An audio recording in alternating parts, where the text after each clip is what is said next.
Hello friends, আজকে একটি নতুন রেসিপি নিয়ে চলে এসেছি। আজকে বানাবো ইলিশ মাছের মাথা দিয়ে গাটি কচু। এই জন্য গাটি কচুগুলোকে খুব সুন্দর করে আঁশ ছাড়িয়ে নিয়ে ধুয়ে নিয়েছি। আর এদিকে আমি পেঁয়াজ কুচি, এতটা পেঁয়াজ লাগবে না, খুব অল্প, ধরো এতটুকু মতন একটা পেঁয়াজ, আমার এখানে 3-4টে পেঁয়াজ কেটে রেখেছি আর বাকি রান্নাদের জন্য। আর এখানেই দেখো 8টা রসুন, 4-5টে কাঁচা লঙ্কা আর একটুখানি আদা। আর এখানে ইলিশ মাছের মাথা আর লেজাটাকে আমি লবণ হলুদ মাখিয়ে রেখেছি। লেজাটা তোমরা নাই বা দিতে পারো, লেজার বাংলাদেশের মাওয়াঘাটে লেজ ভর্তা করতে পারো। আর লেজ ভর্তা কেমন করে করে সেটা কিন্তু আমার চ্যানেলে আগেই দেওয়া আছে, তোমরা চাইলে দেখতে পারো। তো আজকে আমি আর লেজ ভর্তা করবো না, আজকে আমি এই গাটি কচুর সবজিটার মধ্যে আমি লেজটাও আমি দিয়ে দেবো। তো ওই জন্য মানে লবণ হলুদ দিয়ে মাখিয়ে নিয়েছি। আর আমি সম্পূর্ণ রান্নাটি করব প্রেশার কুকারে। হ্যাঁ, একদম আমি কচুগুলোকে গলিয়ে দেবো না, কিন্তু সুসিদ্ধ হওয়ার জন্য, হ্যাঁ, মানে গোটা গোটাও থাকবে, আবার একটু সফটও হয়ে থাকবে।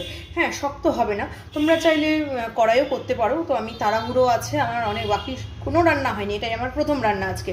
তো তার জন্য আমি প্রেশারেই দিয়ে দেবো। তার জন্য আমি সরষের তেল একটু বেশি করেই দেবো, কারণ এই যে মাথা লেজ ভাজবো, এই তেলটা একটু তুলে রাখবো অল্প একটু, কারণ গরম ভাত দিয়ে এই তেলটা খেতে খুব ভালো লাগে।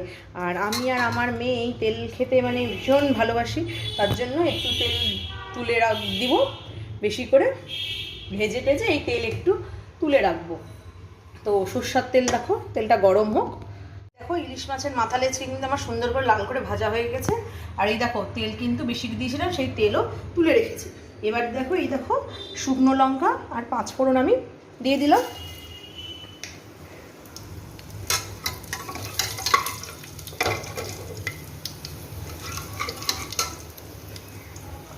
আর এই যে রসুন আদাটা দেখেছিলাম, এটা আমি মিক্সিতে হালকা পেস্ট করে নেব। আর পেঁয়াজ, অল্প পেঁয়াজ দেব। ফোড়নটা ভাজা ভাজা কিন্তু হয়ে গিয়েছে, এবার আমি অল্প পেঁয়াজ দিব।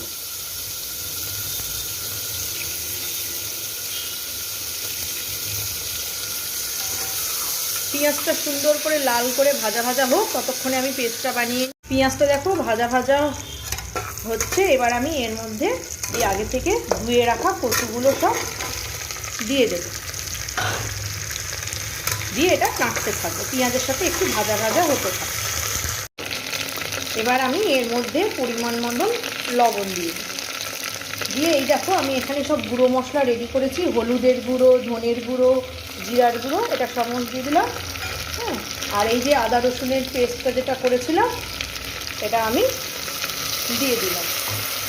দিয়ে এবার খুব সুন্দর করে কষিয়ে নেব। এই দেখো মশলাটা কিন্তু কষানো হয়ে গিয়েছে, এবার আমি এর মধ্যে মাথাগুলো দিয়ে দিলাম।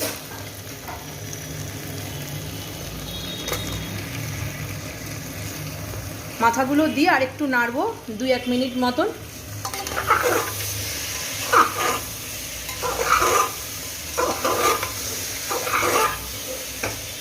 এবার আগে থেকে আমি করে রেখেছিলাম গরম জল। হ্যাঁ, এই গরম জলটা এবার আমি দিয়ে দেব, পরিমাণ মতন জল দিব। হ্যাঁ,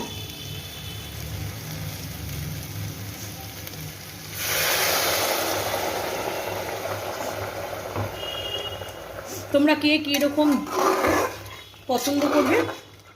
আমি এইরকম মানে একটু রসা রসা হবে, এতগুলো তো থাকবে না, একটু কমে যাবে। এবার আমি প্রেশারটা বন্ধ করে দিয়ে জাস্ট 2টো সিটি দিব, ঠিক আছে? তারপরে আবার দেখা হচ্ছে, চলো। এই দেখো আমার গাটি কচু দিয়ে ইলিশ মাছের মাথা হয়ে গিয়েছে।